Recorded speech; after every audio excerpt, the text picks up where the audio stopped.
Hi guys, good morning. Meron po akong chicken thigh dito. Magluluto po ako ng pininyahang manok ngayong umaga. Hugasan lang po natin itong mabuti.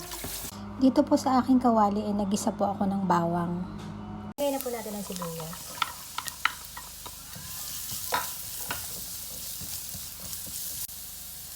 Ilagay na po natin ang ating chicken thigh.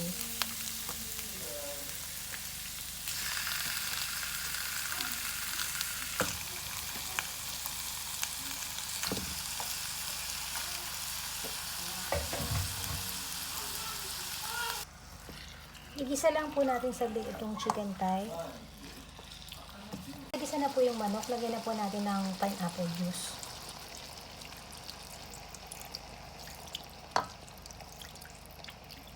Maglalagay po ako ng konting brown sugar.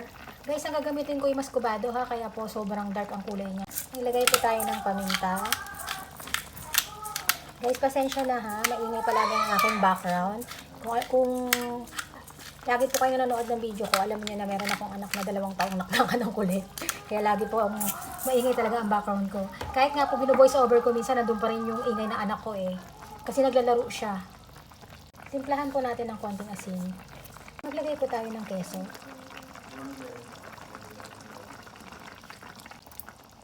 Ilagay na po natin ang pinya. Ito na po ang ating cheesy pininyahang manok. Kain na po tayo ng lunch mga kasisi. Huwag po kayong magpagutom and thank you for watching. Hanggang sa susunod pong video. Bye-bye!